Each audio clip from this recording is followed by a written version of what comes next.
All right. I guess we are live, Gauthier. Yes. Not sure. All right, guys. Thanks a lot for joining us today. We are this time with somebody else on the show. We have Winan together with me. Finally. Maybe you know the guy. He's super knowledgeable. You may have seen him during the keynotes at the Odoo Experience or during the videos that we have on YouTube about accounting. This is a special episode that we have today on the accounting, but maybe accounting in general, but also discussing a bit the e-invoicing in Europe and Peppol. Winan, maybe we can start with a quick introduction. I'm sure that people know you, but let's redo it again. I'm not sure that people know me that much, but yes, I can do a free introduction to start. So I'm Winan. I work in Antoine's team. He's my boss, actually. So I didn't have the choice to be here. He forced me to you don't have the choice. All right. And it's my appraisal this month. So do you like it so far? I couldn't say no. That's the only reason? No, of course not. No, I'm actually disappointed that it took so long. That is true. That is true. It has been 1 year and a half, and it's only the moment where we invite you to the show. Can I continue? Or? Yeah, you can. Okay. So working on Antoine's team. So we're working in the consulting team. The consulting team is a little bit divided in different topics, different expertises. And our team focuses mainly on working with accounting firms. I basically started it 8 years ago myself, working with accounting firms in Belgium to start having collaboration with them and using Odoo on a daily basis for the accounting of their customers.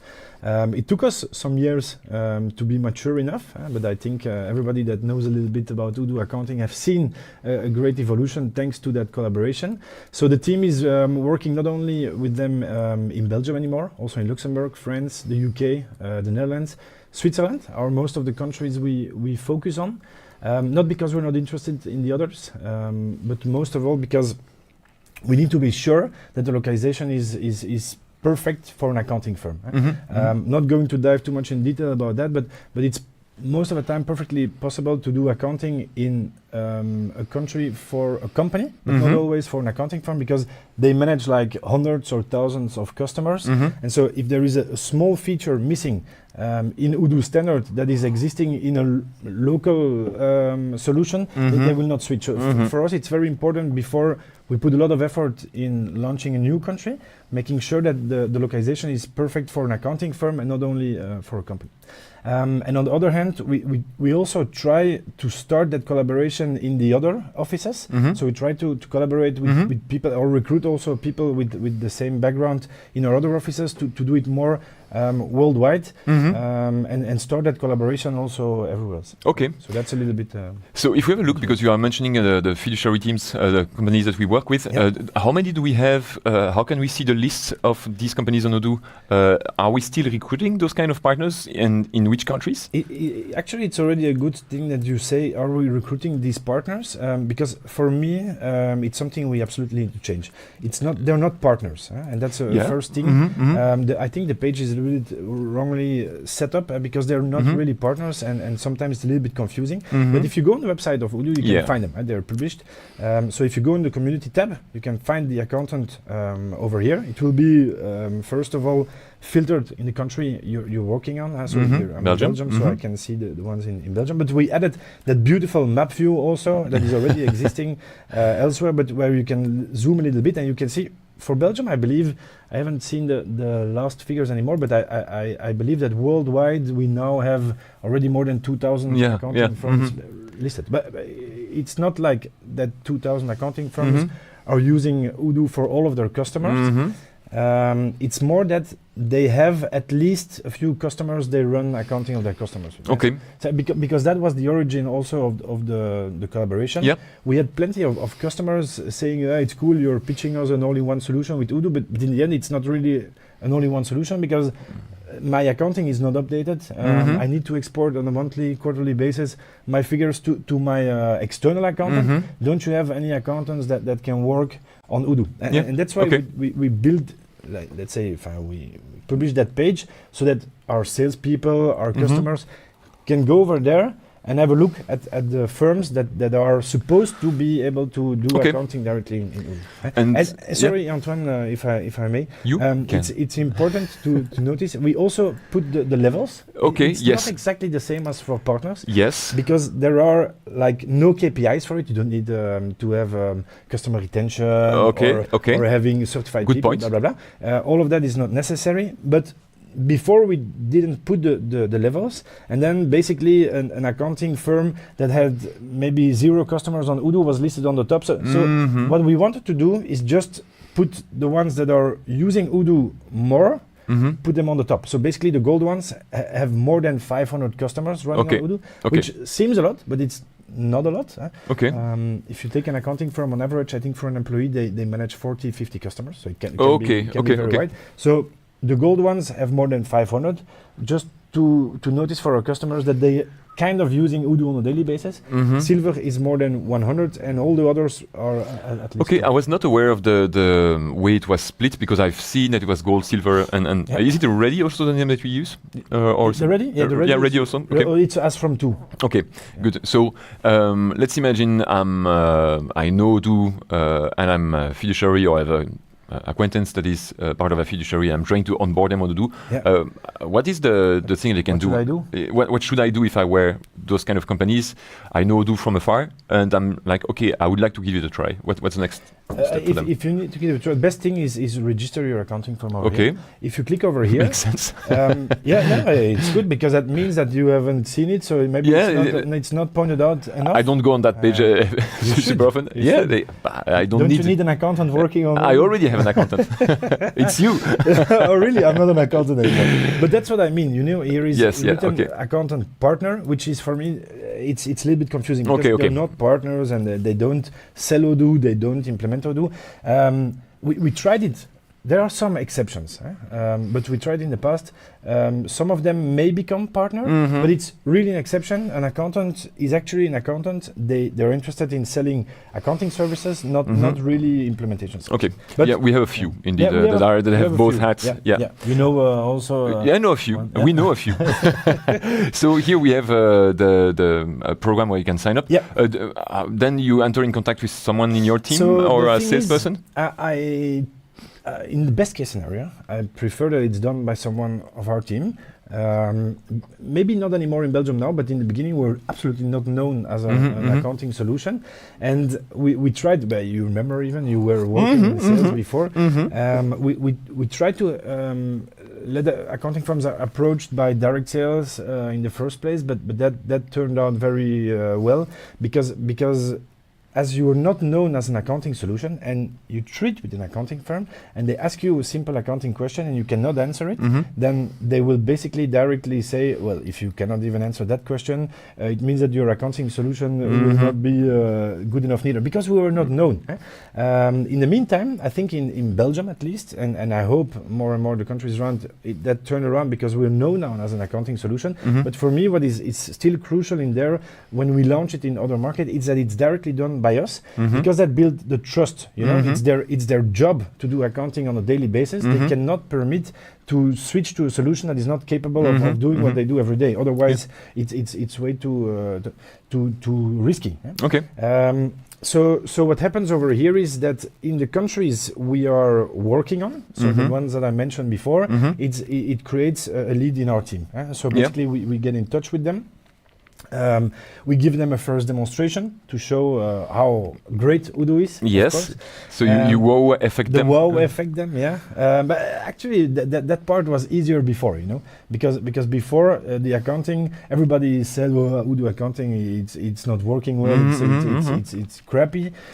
So when you give a demo to people that think that's crappy, and you show them how good it is, they are like twice as overwhelmed. Now we are turning in the case where they already know that it's good, because everybody's seen the step is not that big anymore. So the step is not that anymore. But I truly believe that in the other countries where they will launch it, they will have that favor, because they don't know, and then the wow effect is better. But to come back to the question, it creates a lead. Once we give the demo, we are not salespeople, so at that moment we give it to the, in our case, to customer success, direct, and they start building a relationship with the company, with the fiduciary. With the fiduciary, yeah, because in the end. They are like they have a lot of customers, like I said. They have on average some 30, 40 customers per employee. So they might add a lot of customers on Odoo, which might become some upsells later. So it's important for me that they have a relation, that they know someone at Odoo, because if they sit down with these customers, they say, your accounting is already running on Odoo, you're looking for an inventory solution or whatever. Know that your accounting is on Odoo. If you want, I can put you in contact. And that's the only reason why we keep a long relationship. Not to push them to switch, but in case they have questions. Okay. Good. I see we already have a first question, but reading the question, I know it will be maybe less for you than for me. It's a question about accounting. It's in the accounting module. It's on this one is on LinkedIn, I think. Yeah.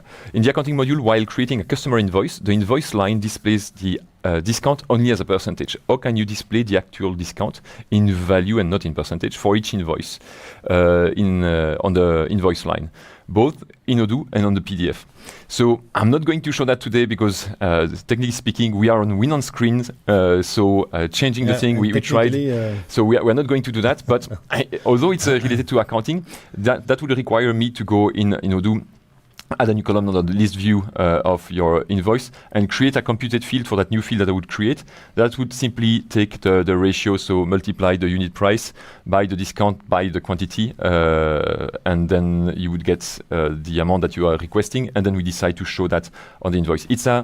When you know how to do it, this is tops at 10-minute work. So keep this one for next week. I'm super eager to show it, or maybe at the end of the show if we don't have enough other questions, but this one is less on the functional side and more on the small thing that we have to add onto Odoo. Unless you want to do it. No, it's a little bit of Chinese for me, Antoine. All right. I'll join next week too. Perfect. You will check. Okay, so that is for the your role at Odoo, the accounting firms program that we have. And then we have the discussion of the day that is Peppol. And I know we use that sentence very often. Explain it to me like I'm 5, because I'll have to use it. I already have a client that asked me in August when he comes back from holidays, hey, I need to, he just upgraded to the V18. And so he's telling me, hey, I would like to use it. Requested a demo. What version is it? He just turned into 18 on Odoo SH. And because maybe it's, I'll answer your question of 5 years right after, but there is an important change. While we always said that we were never gonna backport yes, the feature. true. And I think it might be interesting for a lot of people because it was only available as from 17, but in Belgium the regulation will be mandatory as from 2026. So a lot of partners, customers were like, I'm not planning to upgrade to 17. I'm working in Odoo 16. Will it be backported? The answer was always no. But lately they decided to do it after all. I cannot give a deadline. I don't know when it will be done, but I know that they took the decision to do it. So for people working on 16, they will be able to upgrade accounting module till the end of before the end of the year to have the feature as well. Okay. I already have a question related to Peppol because somebody is asking, okay, why does Odoo has a limitation of 50 invoices per day? Is it the case? Yeah, it is the case. From Daniel Stenloff? It is the case. The reason behind it is that basically we offered the usage of our Peppol access point for free. So basically everybody that has Odoo Enterprise, because I don't think it's in Community, but I believe it's in Enterprise. Even in one app free, they can use our access point to send and receive unlimited amount of e-invoices. So basically, when we were maybe a little bit naive when starting, there were already some abuse. One of the you have an example of people abusing the thing? Yeah. So for an example, we had the case in real. So they sent it thousands of invoices using our access point, even with a paid subscription. So people are really not scared of taking a paid subscription just to send invoices and then sending thousands or millions of invoices. There might be some people that will pay it. Like today, if I want, I take the PDF template of an invoice of Odoo. I just change it with my account number. I send it to all of our customers. That's what we call phishing. Okay. With the change to Peppol, it will become more secure because we are supposed to add, like we call a KYC, which is actually checking who is behind.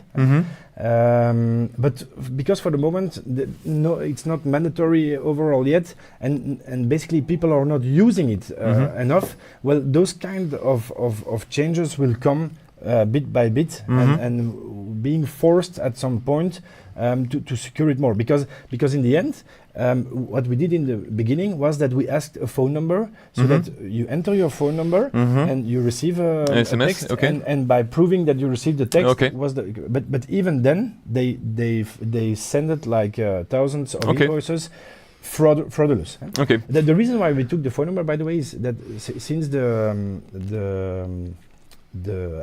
terrorist attack, you cannot purchase a phone number in Europe anymore. So that was the reason, because then at some point we might know who's behind, because if we have the phone number, we are supposed to know. But anyway, it doesn't work out. So we had some cases and open Peppol, and actually, so if you take the platform Peppol, I compare it a little bit with the internet. The internet is something you cannot access. You need to access it by a browser, by a mobile phone, by an application or whatever. It's exactly the same with Peppol. You cannot access it by itself. It's a technical platform. You need to access it by what we call an access point. An access point, everybody can become an access point. That is us in this case. We are an access point, but it can be any invoicing tool or any bookkeeping tool or whatever. Everybody can become an access point, so that basically you have access to the platform, and as from there on, when you subscribe over there, you can subscribe customers in your access point, so that basically as from the moment they are subscribed, they are available on the platform and everybody can find you. That's what we call a four-corner model. You might know the ADI platforms where you need to connect different tools together. The advantage of the Peppol platform, which is the four-corner model, is that basically you only need to do the integration once to the platform, and then you have availability to everybody. That's how you can scale it very easy. And do we pay for having that access to the platform? No, but because it's not our business to do so, that's why we did the development once, and we can offer it to our customers. It's a very important question, because there is a lot of tools available, not only in Belgium but elsewhere, that also made the access point, but they make it not for free. They make it pay. Why? Most of the time per document, or most of the time per document. Some of them come with an unlimited amount for a fixed price. Different pricing policies. But most of them are paid. I think we are kind of the only one that is unlimited for free, because it's part of the license, but even part of the 103 license. 103 has it. Yes. With the features. But we don't offer any additional services linked to it. I'll come back to the original question right after. But it's important to explain this as well. We did the access point in Odoo to cover, let's say, the all-in-one solution for our customers, so that they don't need to add an additional tool to be able to do mandatory invoicing. However, just like regular mail, you can receive invoices only at one place. So if you register in our access point, you will not be able to receive invoices elsewhere. So you can only subscribe once for receiving. You can subscribe to multiple tools for sending, but for receiving only once. So it means that if you subscribe in our access point, it means that the invoice will arrive in Odoo, nowhere else. But it's not our ideal case, of course, but it's the reality. Plenty of entrepreneurs have Odoo maybe as a business software, but their accountant have their own accounting solution. So if it comes in Odoo, well, all of the advantages of invoicing will disappear, because then they still need to export and send to their accountant. So there is a long answer for a short question. The other tools, most of the time, offer additional services Mhm. where they basically are only used as a mailbox, where the invoice arrive, and then you can decide where to send it. Yes. For me, as an entrepreneur, to Odoo, and maybe for the accountant as well, so it's only sent, or to the accountant, to another accounting tool, so that basically the invoice is spread in multiple places, but still receiving at one time. Okay. So that's it. Let's come back to the So original. 50 documents are... It's even 15, I think. 15, and here I saw 5015. Yeah, I think in the beginning it's even 15. Is it going to change because we know the people behind, Yeah. or because there's a partner involved? How does it work if we want to get more documents? It was a quick choice, I think, because we needed to jump quickly on it. To start using Peppol and proposing it, yeah? We received, so in every country you have a Peppol authority, because Peppol is worldwide. Yeah. You have a Peppol It's authority. worldwide, or it's specifically It's a European European? initiative, Uh-huh. but basically we see that outside of Europe they're starting to adopt Peppol as the invoicing Right. platform. Okay, So okay. it is already available in Japan, Australia, New Zealand. Okay, I think that it's kind of ongoing, but in the UAE zone from Dubai, it's, how is the zone called? UAE? I believe these the they will GCC, use you mean? Or because I don't know. Dubai and the other. you have the UAE, so the UAE, United yeah. Emirates, but otherwise you have the more general GCC, I think it's I think region. the UAE will but, start okay. using it as well, because it comes from a European initiative, but in best case scenario it will become a worldwide initiative. Okay. But yes, so every country has its Peppol authority, so to regulate locally, and in our case it's the Belgium government, Okay. BOSA. And so we were asked to do something because they saw that we have fraudulent activity on our access point. So we needed to switch very quickly, and that's why they took the decision. Okay. Boom, there is a limit of 15, I think it's 15 a day, so that it's covered, let's say, and that we can, they cannot send thousands of euros. But there's two things going on. First of all, finally, after 10 minutes, the answer on the question. In the first place, if you have a customer that is blocked with it, because of course you send invoices like on the last day of the month, and then you send all of them together, so basically you don't care about the daily rate, I think, in most cases. If you have a customer that needs more, a simple ticket to Odoo support will remove the block. So that's the first thing that's the first thing to do. Okay. Today, at least, if you have a customer, just create a support ticket, they will remove the complaint, so that you should not remain blocked, but at least we have control on it. On the other hand, we're working on several, R&D is working on several solutions to make it permanent. There is a task that will work as an algorithm, where basically if we see that with these 15 invoices, if all of them were received successfully, then the algorithm will automatically permit more and more and more.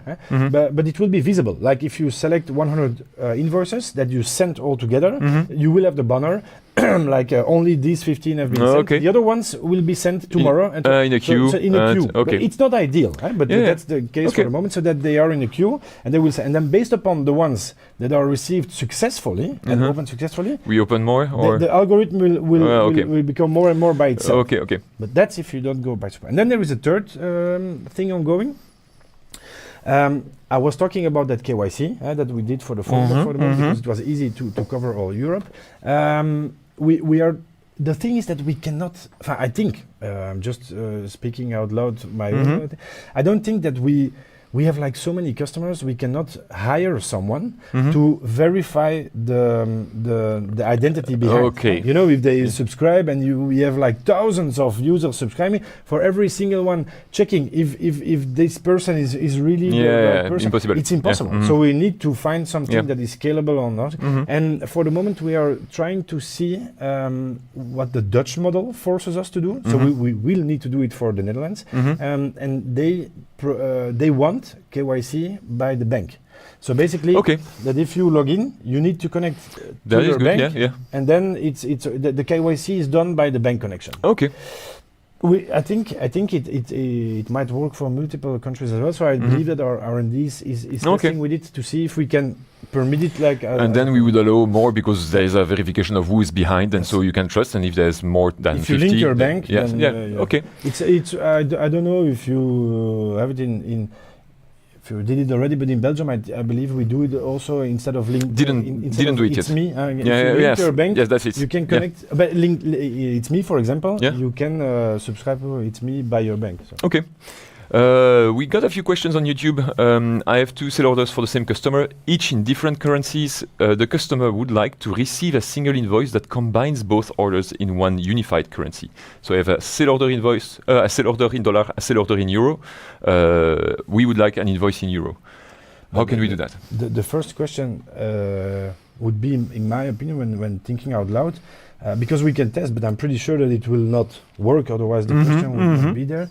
But I believe, what's the use case, first of all, behind? Because if you have for the same customer one in euro and one in dollar, why would you then centralize them on the same invoice? Wouldn't that be easier to have something like, you keep, as the invoices are, let's say, an object that is a bit complicated to work with in Odoo, and you expect to always have the debit and credit that are in your base currency. Maybe it's better to work on the sale order side and say, okay, these are, that's the sale order in dollar, that's the sale order in euro, and the one that is in dollar, you create an extra field to show the value in euro so that you communicate that value with the client. But what you will receive in your accounting in the end, it's just but one it's purely document. You mean that you want to show on the sale order the amount in euro? Yeah, you could have, if you have one price list and one customer in dollar and the same customer in euro on 2 different documents, sale orders, you could say, same way we do with the accounting, you choose one base currency, and eventually if the customer is in another currency, you decide to show an extra field on the document saying it amounts to that amount in US dollars, because we have the amount of euro, we can find it in dollars, but later in the invoice, it will be in euros, because that's what the person is asking. But I think the complexity here is that you want to mix 2 currencies on one. So I think there is no correct, there will be no perfect answer at the end. Not perfect, indeed. Usually for that use case, if I were to try to not develop but to tweak a bit Odoo to find a solution, I would rather ask, okay, but what does the client need in the end? Apparently it is one invoice in one currency, and a different document that we had before were in potentially different currencies, and we know that in the end it needs to fit into one. Yeah. So it would be just saying that one of the 2 currencies is a target currency. And you display the amount like an indication of amount. Then you have the problem of the currency exchange that might differ that much. I suppose that based on the question, because if there were a currency exchange rate, that is more indeed an accounting notion, but at the sale order level, it's more like an indication. It's not that you don't care, but it's at least not regulated. I didn't test it yet. What it do when you have both. We can try. While you can create a quick test while I'm answering another part of that question from Matin Cengiz on YouTube. Yeah. This one, to me, it's true that my way of answering during the show here, it's I dive and I try to answer the questions that you have, showing a potential solution when I have some. But what I like about Renan is that he's saying, okay, but I don't see a use case that makes really sense, because usually when you have a client, you always discuss in the same currency with that client. And if you have several clients, you cannot anyway create a single invoice for those 2 people, because you need to choose one, and Odoo doesn't allow for that. When you are going to select the sale orders, you say, I would like to, you select both, you say create invoice or send invoice, and at that moment, if you have different customers, it won't allow you to merge those documents, because you have 2 different clients. So here a quick test with different documents. Yes, the first 2 here, euro and consolidated billing. Which is... so that's it. Yeah, and then which is, for me, it is normal. It's normal, and I think it should be. Okay. So 2 solutions: either you change something here in the method that does it, so that you take the one that is in one of the currency and you convert it in the other one, or you work from the sale order side, so that the base Odoo fields stay always in one currency and only one currency, and the other currency that you need is just an indication, and you need to create a computed field that computes according to some exchange rate. It's also there on the SaaS. It would be something like 10-15 minute work, creating the computed field, the new field on the sale order, and showing it eventually on the PDF. That's the time that it would take to create that modification. To be honest, I never received the question before. But, I'm not always working anymore on implementations where other applications are involved. But I never received the answer, the question since I was at Odoo. Maybe also to add, because we're talking about currencies, if you are, like you can see on the screen, I think it's a new feature from 18.3. While before we didn't mention nowhere the exchange rate. If you are creating an invoice now in a currency which is not the base currency, yes, we will show you the that is nice. You can adapt it, okay. Which is, I think, something asked since a long time. Early. But so as from, I think it's 18.3, you can now directly change the ratio directly. Great. And it will only appear, of course, if you're working on a currency that is not. Yes. All right, another question that is related to the invoicing. When I create an invoice through accounting module, then accounting reports run smoothly, but the deliveries created need to be created manually. Any customization possible automatically? Basically the question is, can I have the delivery that is done with the same products because I create the invoice? In Odoo, it's the other way around. Usually you start with a sale order, you have the delivery, and then you have the invoice. It depends on the invoicing policy. Yes, if you need to, that is true. You wanted to show your screen. Yeah, I want to show my screen, but no, it's not so much that. At the same time that there's this, I'm looking for the next question so that you can answer, and I would be looking on apps.odoo.com because those kind of things. I guess so, yeah. It's not what we propose because it's always like the sale order. I say it always on the show. It's a key document in Odoo. It creates so many things like production orders, manufacturing orders. Tasks, projects, subscriptions, deliveries, invoices. Like it's the starting point for lots of things. If you want to do it the other way around, technically there's a possibility because you can develop something and say, I validate an invoice, there's a storable product, let's create a delivery. It's not Odoo is based, but I can check on apps.odoo.com while Winan will take care for the next question. That is, let me check. It's the same. It's a suite of the first question here with the same process for a credit note. So having a return order. I need to refund a Peppol payment. I cancel the sale order. Peppol. Peppol. Yes, that is true. We have a Peppol solution here. And we have Peppol integration with the payment provider. So here the person has it's Nima Films on YouTube.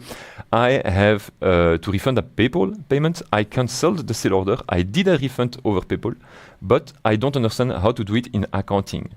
I'm in V18. So we need to try to redo the flow. Having a PayPal payment is going to be difficult, this one, because creating a fake PayPal payment... there are some credentials, but I don't have them. To have but we can test if we do a manual pay. No, yeah, we can try with something different, but...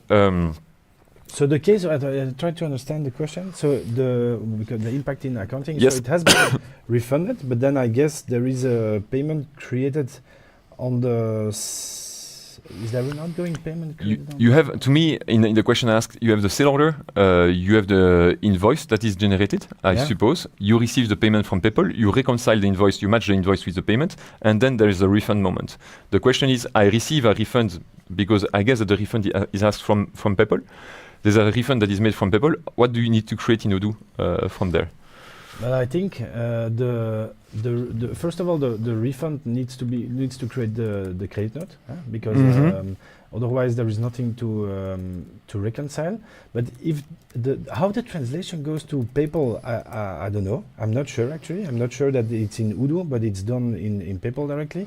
But in accounting, it's basically linked to the bank reconciliation. So basically, at that moment, it will automatically create like an incoming new transaction, like reimbursement, blah blah blah. I don't know. And it's at that moment that you reconcile. So basically, here you will receive an incoming payment back if you are synchronized with your bank, which is an incoming payment of 100 euros, and then you need to reconcile. That's the purpose of the accounting, that you always need to reconcile invoice or credit note with the bank transaction in the accounting application. So here you will find at a certain moment, the credit note that is open, and you will need to reconcile the credit note with the bank transaction.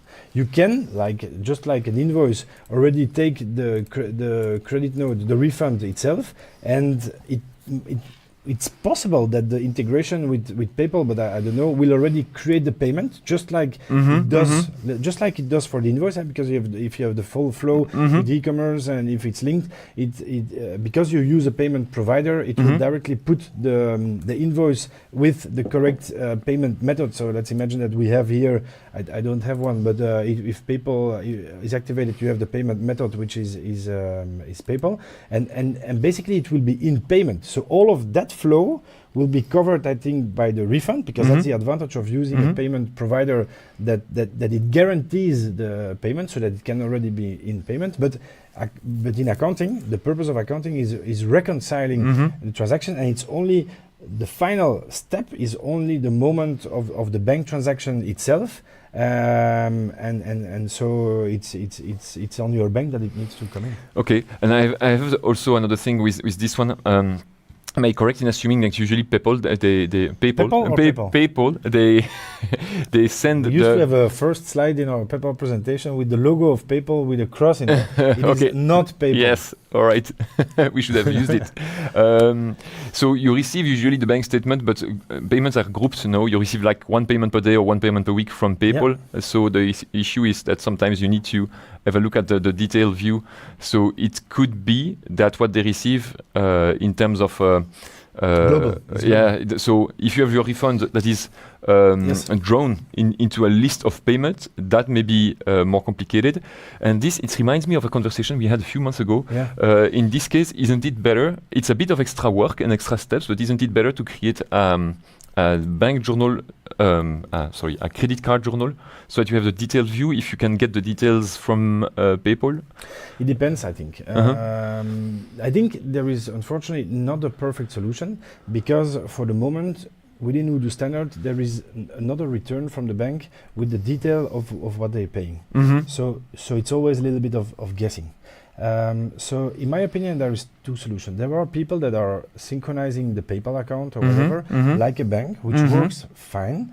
But if you're working on B2C, I think there is not a real advantage, because then you will have plenty of transactions, and then you need to reconcile one by one. One by one. But it can work if you put a reconciliation model in there. It can work.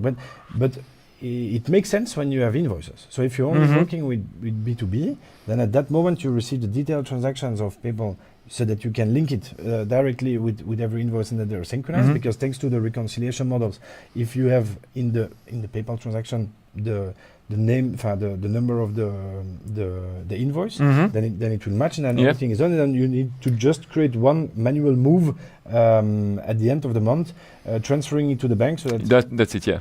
Okay.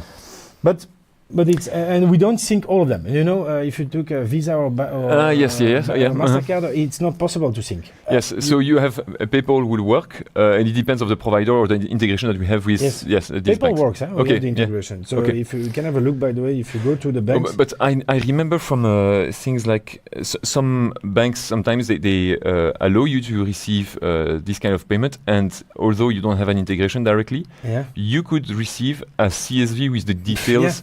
It's an extra step. I see you say so. No. I said because it has already been asked. But the problem, I think, is the reason why it's not in Odoo yet is because there is so many different banks. That is okay. And let's imagine we don't synchronize it that way, but we say you have, if that's what you need to do, you have a CSV that you can import, or you have another document. It's not a synchronization. But I'm putting back a few years earlier when we didn't have the synchronization, but there is a way to answer it functionally in Odoo, not through the synchronization maybe. No, but then it's even better. If you, I don't know if people already saw, but in it we launched that last year. So if you let's create a new journal. I'm in the master robot, so I discover some new stuff as well. But let's imagine that you create a Visa, which is a credit card journal, for example. Over here, it's right here. You can now drag and drop over there. So I don't know if I have here in documents. I think I have some. Yeah, I have an example. So if you have a Visa statement that is not being able to sync directly, you can use the OCR to drag and drop it. Let's say in the Visa statement. Here I don't have the OCR credits because it's on the. I can show it here, I think. In order to show the full flow. So if I create a new one on this one where I have some credits, The OCR is not only working for for the invoices. bills, it also works in order to transform a Visa statement or even a manual bank statement in transactions, so that you don't have to. You have a PDF with a list of different lines. That would be it. Yeah. So if I take this one for example, I drag and drop it over here. Here I have the credits. It's one credit, just like just like for the bills. You see here that credit card transaction, you see there is like, I don't know, 10 or 11 transactions. If you click on the refresh button, we create the record. Yes, okay, perfect. So basically you have all the transactions that is good. over here. Yep.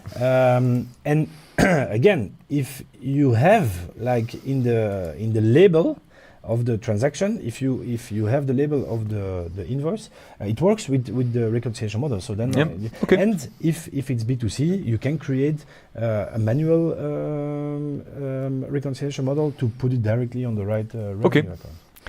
All right, a few more questions on Peppol this time. We have one from Michael Walter that is saying, the title focus on invoicing Peppol. How does this work for accounting firms? How do accounting firms set up their own customers for Peppol receipt? Okay. First of all, it's important to notice that there is only one possible way that accounting firms can use Odoo for their customers. And it is making one database for every single customer. So basically, if you take a look at my dashboard over here, for example, I have, it's my dashboard on odoo.com, so it's my portal view. You can see we have plenty of lines here, plenty of databases. That's exactly how an accounting firm works with Odoo. They have, for every single customer, they have one database. It's important for two reasons. Because for us, the ideal situation is that the accountant and the entrepreneur invite themselves on the same database. So if you as an accounting firm, you would use Odoo in multi-company, because we cover, of course, multi-company where you can switch within the same database into multiple companies.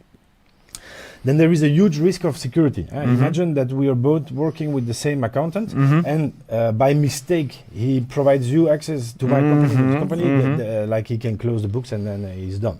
So the first reason is security-wise, that every single customer has his own database, but it's not the most important part. If the customer starts with accounting and wants more later on and use Odoo as his management software, we cannot get the accounting out of the multi-company anymore. Okay. So then you lose all the history. Okay. So that's why, and then the third one is that we want the entrepreneur to use maybe Odoo later as his management system, so that everything is on a separated database directly for him. If it's on a multi-company, he cannot use Odoo as a management system after, because too many people have access.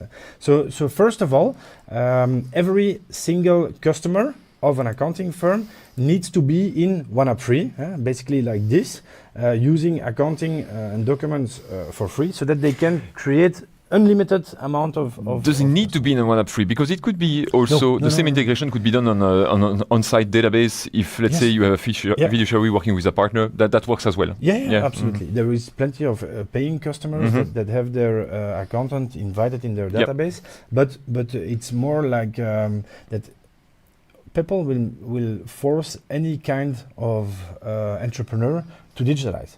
So even a local painter to the international people will need to digitalize. So if you need for every single small entrepreneur to pay like 50, 100 euros a month, it's a burden for them. So why it's great that we can offer it in one app free is because for them we have quotations, invoicing, payment for free, and including our access point. But to come back on the question, so let's imagine we are on a database here that we started from scratch. In the accounting application or in the invoicing application, the first thing to do to grant access to your customer after creating a database for them, first of all is setting the company data, of course, because the first thing to be able to do invoicing, you need to set your VAT information, the VAT information. So by by the way, we have a great autocomplete feature for that. If you type the name or the VAT number, like Odoo in this case, if you fill it in, it will fill already the logo and all the information for us. It's also something new this year. We changed the provider. It's now Dun & Bradstreet, which is a larger coverage, and the result is, I really mean it, the result is really impressive. Yeah, it's way more accurate than before.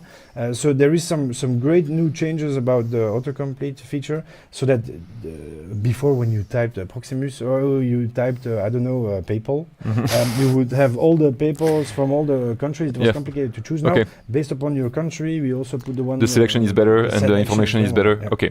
So as an accounting firm, the first thing that you need to do is to set up the company details for your customer. So that's set, and then in the configuration, when you go to the settings, you will find the access point settings over here. So the only thing to do is one click. You just select Activate Electronic Invoicing, and basically we did a lot of amelioration in order to make it very smooth. Before it was maybe more complicated screens, etc. It's actually very easy to set up. Okay, I already have one question here. Yeah, but I see it said demo.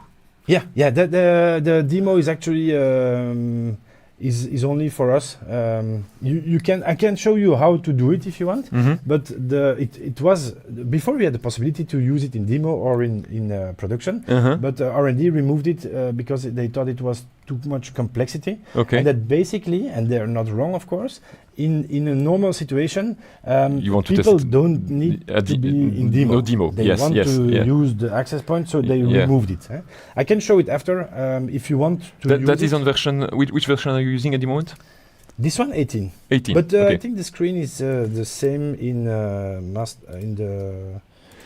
the master of it. But I'm thinking about the previous version, because I have a feeling that it was different. I saw a video of that Odoo that was showing the screen. Cynthia, yes, and it was a bit different, so that's why I'm asking. Yeah, it's more simplified. Okay. But so to come back here, what happens in the screen is basically, if you, and that's not the question, but it's maybe interesting for everybody, if you register on Peppol, every single country decides how to identify. In Belgium, we have two possibilities. Okay, VAT or company registry. Yeah, we have company registry or VAT. But in France, it might be Siré. Siré VAT. Yes, it depends. Basically, every country decides a little bit how to identify. Because the identification to find someone on the Peppol network is a combination of two things: the EIS, which is called the identifier, in our case the company registry and the VAT register, and after that the number that you sign. In this case, the registry, or otherwise the VAT number. Okay. What we try to do is that basically every Peppol authority has a preference that they want you to register it as a preference, because we have even more complex situations where you have GLS or GS1 that you can use for complex situations, but like 90% of in Belgium will need to use the company registry. But if we know that there is a preference, or if we know that we force it now. So there is a lot of stuff happening behind the scene in order to make it as easy as possible. But I can change it.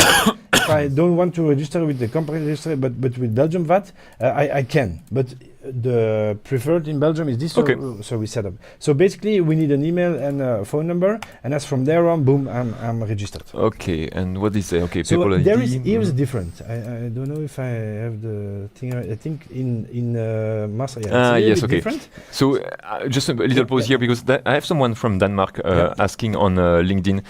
Greeting from Denmark. It's Alex Lingso. I'm not sure I'm pronouncing it correct. Are the Peppol functionality the same for all active versions? And when we say that, globally speaking, if we say, are the features the same? You would say yes. It's just like maybe the screens are a bit different. Or no, the features are not. Okay.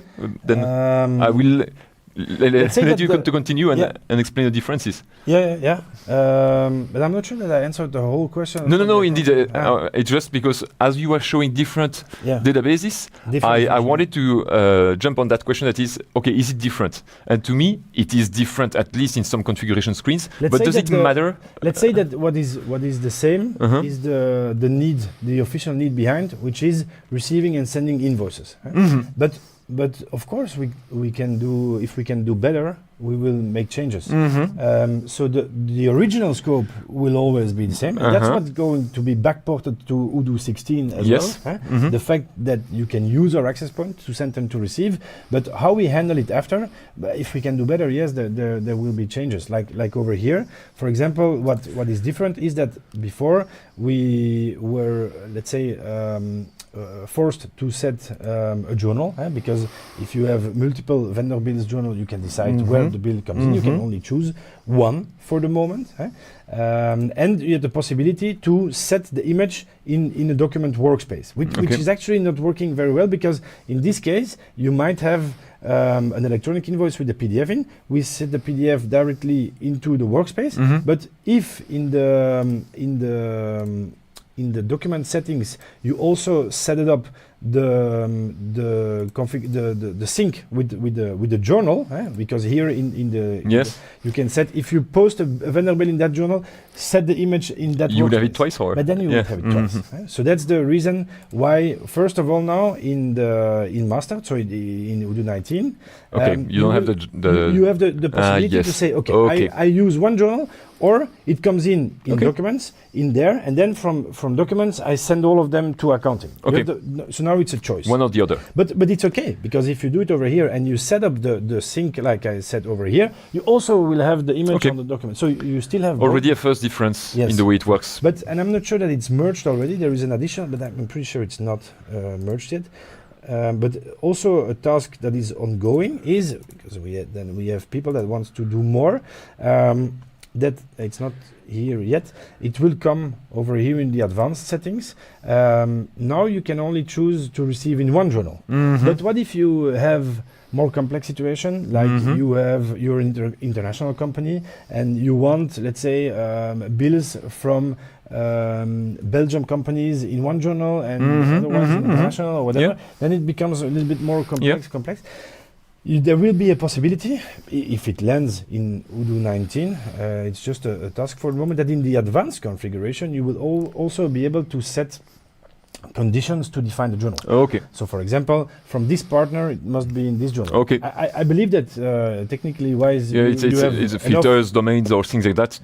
You have other solutions, I think, with the automated action that defines a journal. It could be. The only thing is that I'm afraid that if it were to be done differently than what Odoo is doing at the moment, it would be too late, because I guess that when you use Peppol, you can still change the journal while we don't automatically confirm the invoice in the Peppol flow. Good. Then it can. But it doesn't, by default, it doesn't do. No.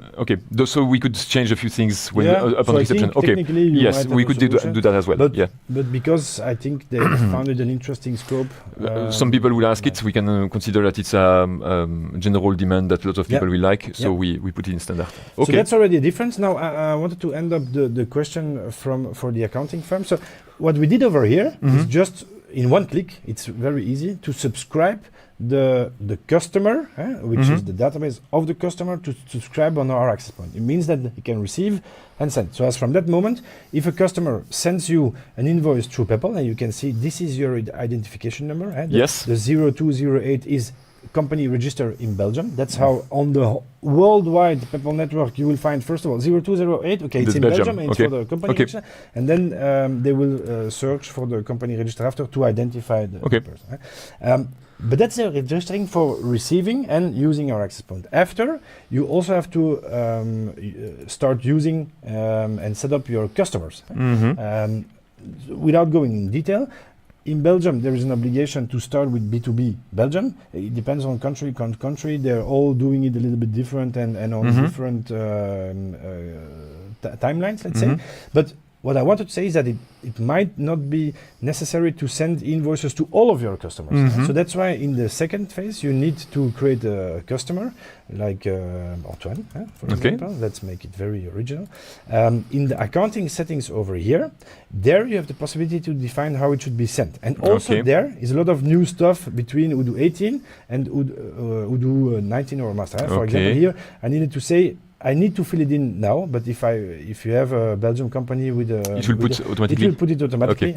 But the thing is that you will be able to decide here how it should be sent what format, and in case it's Peppol, but you will again yes, need okay, to change choose the AIS, the address to be found, which is great because it means that with one solution you can send invoices all over the place, because it's. But let's imagine that you want to send to Poland, then you need to set the endpoint. But again, if everything is filled in the company details, we pre-fill all of that directly. Now, there is some new stuff, and let's see if it changes over here. If I create the customer in the master view, I think it's already changing. Yeah, the default sending method is e-invoicing and email. So that basically you can do both directly. That you say, I want to send the invoice because it's mandatory. It comes in the accounting software. But on the same hand, I have a contact person at the company that I want to send it by mail also. So the default one is invoicing and email. And again, here all of these will be filled in. Let's say if we can check if I choose Odoo again, for example, which is I don't have credits over here. The master, yes, okay. Let's say but the VAT is there. The VAT in the country, so that should be enough.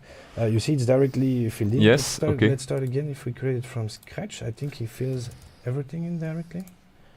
So yeah, okay, VAT and there, yes.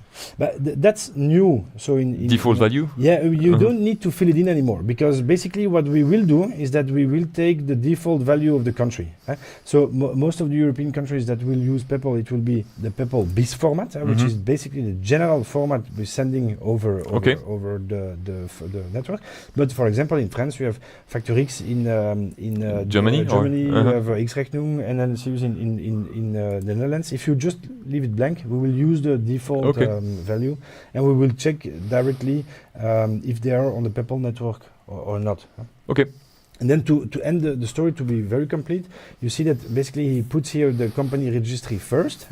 It means that we will only search if he is available on the company registry with the number. If we know that in a country you can also have the VAT number to be checked, we will directly check if they are registered on the Belgium VAT number or something else, so that you don't have to figure it out by yourself. It seems like a small, easy screen, but there is plenty of stuff happening behind the scene. Okay. I have Emmanuel Chomeri, that is a returning viewer of our show, that is asking, okay, do you have any news for the French PDP? I was already wondering when it was coming.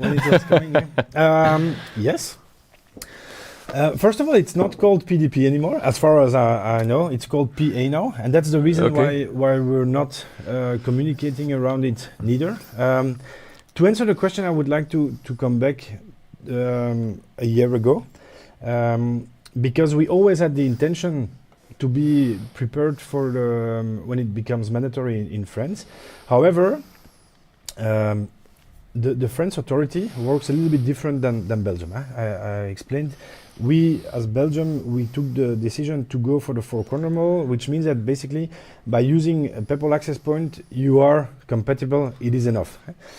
France will not work exactly that way, because they don't permit everybody to, let's say, be a Peppol access point. Well, everybody can become and use the Peppol access point. However, to be compatible with France, you also need to send the invoice directly to the government, and that they only permit for, in the past, PDPs, so that basically they send the invoice to the government on one side, and on the same place they send it to the customer through a platform. Now, in the meantime, luckily, they decided to use Peppol as a platform. So basically, we cover like kind of the whole situation already, because we have the Peppol access point, so we can send invoices through the Peppol platform. But to be able to be officially compatible, you need to be PDP, because at the same time you need to send the invoice to the government and also make sure that Peppol is not sufficient, you need also to have... Not sufficient. But to become the PDP, we needed the ISO certification.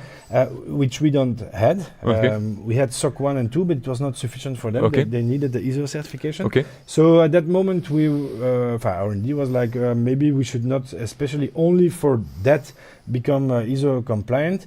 Let's see if we can go through an intermediate. Another PDP? Another PDP. Because there is a lot of PDPs that do it on Marque Blanche, which is which actually they permit to use their PDP, their certification. The customer will not even see it. But we had meetings with multiple ones. but it was quite of expensive. Huh? I think the best price that we were able to negotiate was like 10 cents an invoice. Imagine. No, okay, that's expensive. That's quite expensive, yeah. Know that in Belgium there is people using Peppol access point that we offer for free, where they ask 45 cents for sending and receiving invoices. So it's not an exception. But yeah, they asked 10 cents, and that means that we could not offer it for free. Even if we wanted to take in charge that cost, it would be too big. So we tried to go fast and use an intermediate, but there is none of them that came out well in terms of pricing. Okay. And we wanted to make sure that also the smallest one, like I said, the painter can use our solution for free. Yeah, it's not expensive. Okay. So they decided finally to do the certification. We are running that certification since January, I think, but it takes time to obtain that certification, and it is kind of foreseen for October. Okay, just after the version 19. Yeah, then maybe let's hope that we can already say that Odoo Experience. That would be great. Okay. But if not, it will be just after. Yeah. Okay. Because the before the French authorities permit solutions to be published while. I was trying to do this, but it's not. We're able to be published while they were doing the certification. Okay. Now they changed their vision, and that's why I say it's not called PDP anymore. It's PA, which is agréé. Okay. And they only permit now to publish the ones that are fully compliant already. So we cannot be published before we have the ISO certification. But in any case, and we received the question plenty of times. Million times. All of our French customers don't need to panic.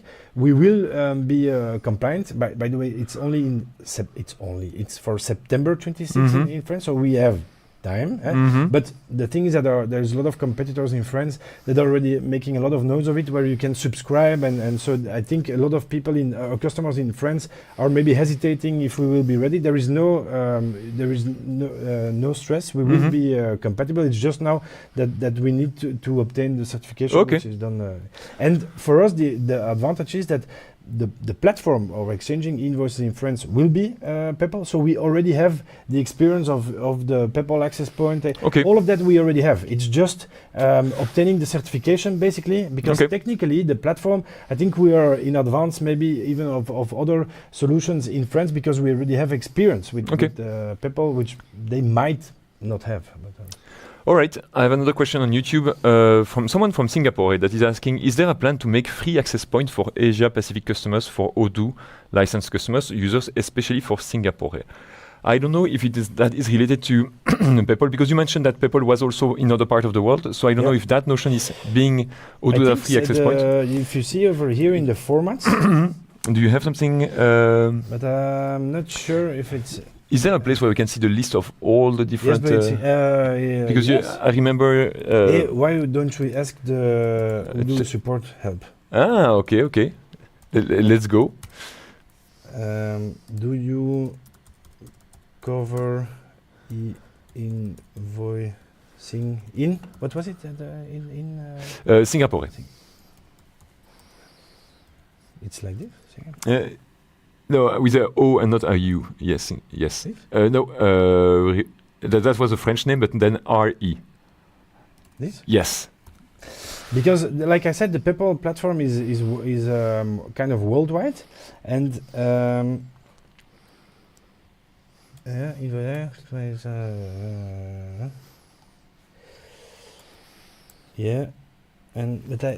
there is a page about the formats, and I think if I go over here, you have the list. But I don't think Singapore is part of it. I'm checking at the same time on my side. I know that this page is kind of filled in regularly, but I'm not sure for Singapore. What I wanted to show is that we have the formats. So like I said before, we have we can see it. There is if we make Singapore on Peppol website, there's something about Singapore. So I guess see if here you have the address, yes, and I thought the format was different. I'm not sure about the format, but what they did in Singapore, I think, is that from the BIS billing 3.0, which is the standard, the standard one, you have this on you have BIS billing, Singapore Peppol business. Yes, so but it's also Pint, I think. Yeah, it's the Pink SG. Yeah, but that's what I meant. Okay. So basically, what you see over here, I had the page open, I think. Yeah. So okay, to come back on the invoicing format, based upon the country you're working in, we will install the different formats that are available. So here we have already one for New Zealand and for Singapore. It's actually the same. So it's BIS billing 3.0, like I told before. It's the standard one. But that's for, let's say, European standards. I think in Singapore and New Zealand, etc., there is some little changes. But there is some, so additional info needed or whatever that is not in the general one. Okay. So they call it PINT. It's nice because in Belgium, Pint means, I knew it. But it's true. We already laugh about it. But it's called Pint. Yes, in Flemish, just to explain it, in Dutch, Pint is beer. Yes. So that is a very nice name for invoicing. That's a very nice name.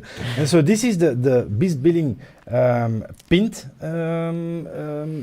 format, which is adapted to Singapore. So actually, it's to answer short the question. Everything that I explained before is supposed to work already. So you can on Odoo One App Free, accounting or invoicing, you can choose depending on what you're looking for. If you are an entrepreneur, please just install Sales so that you have Sales and invoicing app in the One App Free. If you're an accountant, start from accounting so that you have accounting and documents, which is more adapted to an accountant.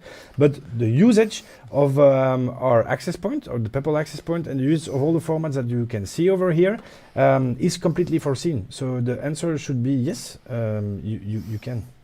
Okay, I'll come back to one of the questions that was asked before, about the creation of the delivery order from the invoice.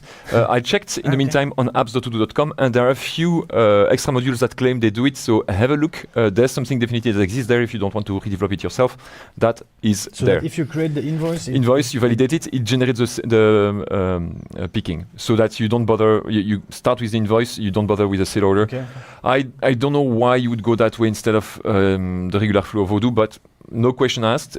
It exists. Test it and see if you are happy with it. On Odoo SH, you can test it for free. There was an extra question from that same person about Singapore that was asking, okay, can we have a generic profit and loss report with EBITDA and EBITDA margins? Do we see that in the profit and loss statement? That it's not foreseen. Okay. So it's not foreseen. I already received the question. Would that be difficult to do? No, I'm thinking it. So would it be difficult to do? No, because just to give a little bit of context, it's just if you take a regular P&L, the regular one, so not the one for Belgium, but the regular one. It basically groups on the account types. Yeah. While the EBITDA, whatever, once some accounts more specific, more grouped together in order to have different kind of subtotals. So would it be difficult to do? No. You could create it yourself. You could by changing the report configuration. And by the way, the report, there is also a task for report configuration for Odoo 19, which makes it less technical to set up, where you don't need the technical names of the field to group on, where we will be able to choose. Select. Yeah. Okay. But I believe the reason why they don't put it in Odoo standard is because if you take a look at the reporting menu, we have already plenty of reports. And I think what they try to do is like simplify it and not add any more reports to make it too complicated, because not everybody needs it. However, I think you can come very far already with Odoo spreadsheet. I don't know if I have a good example, but I'll try. If you start from the journal items, you might use a little bit of the filters, like saying, okay, I just want my P&L accounts because it's based upon the P&L accounts. You can add some groupings or whatever without going in detail. But if you take this and you put it already in a spreadsheet where you group it by accounts, And in this case, there is not a lot of. So what you mean is that you can reproduce the reports by redoing it in spreadsheet mode with your own because groupings. if you put that one in spreadsheet, well, it remains linked. You can add the subtotals over here and say, okay, this is EBITDA, whatever, make a subtotal of before, and you can remove the accounts over here by cutting them and putting them over here, so that basically that you can replace them and create your subtotals yourself and put it in the dashboard. Okay. I have an example. I just wanted to show how it works and I think I have an example over here. If I go, no, it's not this one. I think it's this one. If I take the dashboard, for example, what we show sometimes to accounting firms, where we created like a P&L based upon the spreadsheet, a little bit adapted. You can take this one, for example, you see, even with some parameters, etc., to see how it works. You can do a lot of stuff already in spreadsheets by month, by quarter, and whatever. And in this case, we didn't do, but because this is the spreadsheet module right after, I could regroup the accounts differently, put some subtotals, and obtain the result, because actually it's just a calculation. It's not like an official report. A balance sheet is an official report, profit and loss is an official report. Putting them in the EBITDA format, EBITDA, to have the information is not an official format. So I believe that there is plenty of other cases as well of needing to report somehow, which means that it would be, I think, better to use with the spreadsheet. To go for a spreadsheet instead of a report, but of course, like you said, you can create the financial report itself. It's just that for people that are not so technical, it's quite complicated to modify the groupings and the subtotals over there. I think it's easier to create it in spreadsheet because you just need the information. You don't need it in a specific layout, I think. Yep. Okay. We have another question from Matt. I think you already answered it because there's maybe a bit of lag between your presentation and the questions that go on LinkedIn and on YouTube. Michael Walter was asking another one, saying, "Can you describe the receiving process in the accounting invoicing module?" That you did, I think, because the receiving process was not really. But you had when you said, okay, the purchase invoices were. Okay, so you want to show it? It was with Peppol. You receive documents. Yeah, okay, actually, let's go. It's the thing is, we cannot show it because Peppol don't permit to use a sandbox. Yeah, but basically, what will happen is the same as when you send invoices by bill. Okay. If I take, for example, in this journal, we can add for people that are not using electronic invoicing or whatever, you can, in a journal, you can link a mail alias, which means that if you send a mail to this alias, it will create bills directly in this journal. And I kind of use that example every time when we give presentations about invoicing to show actually the difference. So maybe I can couple both questions in one. So if you take a look at let's see that I'm not wrong, that's the right one. Yeah. So let's see that if we send an email to that journal, how it happens, because that's exactly what it will do for Peppol as well. The only thing is that you don't need to send the mail anymore. If your if your supplier sends you the bill over Peppol, it will replace the mail. It will directly come in. But let's just for the case of the demo. Do it by mail to simulate a little bit how it will be. And to do so, I have an example here that I always use because it points out actually very well the advantage of invoicing, or one of the advantages of invoicing against what we have today. Imagine you have a bill here in PDF. This is from a social secretary in Belgium. It's a good case because there is plenty of stuff they can invoice and it can be on different accounts. If I forward this in PDF and I send it, I'll take the same bill, exactly the same bill, but then in an XML, which is actually the format of the electronic invoicing, which is not readable. It's an electronic format, and let's forward it to the same address. So now I send both. I send one in PDF, the same bill, and this is in XML. You see, it's not readable. It's an electronic format with plenty of stuff in there, which is actually the Peppol BIS format that we explained before. So if we take the dashboard, we can see that in the meantime, it's always great if you do a demo and it works. Yes. that we have 2 bills to validate, and you can see that basically both of them came in. It's a little bit tricky because our OCR is that good that I didn't have even the opportunity to show that it takes some time to load first, because the OCR that is used today will transform PDF or image in text and try to map the text that returns in the right fields, while an invoicing is a generic format that everybody can read, and basically if you drag and drop it, it's already in there. You know, there is no time lapse there. Let's take first the first one, which is actually the one in PDF. If we take a look at the mailing here, we can see that's the one that we just sent in PDF, and you can see that a lot of stuff happened already. Supplier has been captured, bill reference, the date, even the bank account, etc. But in terms of the lines, yes, it's not the same. It's not the same because it's the algorithm, and there is no OCR. The 2 subtotals, yes, okay. We can only group by 2 VAT regimes. It's a limitation. So you don't have the detailed view of all the lines exactly the same. Okay. No, and it might be a problem because every single line might be another account. Without going in detail, if people want, you can ask a question about it. But there is, you see that there is an account predicted here. Right? This is our own algorithm. It's a little bit of artificial. It's not a little bit. It's artificial intelligence based upon the reference, the supplier, historical data, etc. We will try to provide the right account so that it's not manual interaction anymore. But we need some info to predict. The more info we have, the better the algorithm, the artificial intelligence will work. But because this is still guessing by the OCR, you can see that the reference, it's impossible to capture all the references of all the lines. It's a limitation in terms of OCR, and it will never work, and there is no OCR in the world that is capable of doing this perfectly. Because imagine you have a bill from a supermarket with 30 lines. It's impossible for an OCR to correctly read out these lines. So there is another solution, and you are going to show it on the second invoice, I suppose. Sorry. No, you're not too slow, but I'm trying to interact so that I have, I look smart. If we know it's just a look. And you don't only look smart. Oh, come on.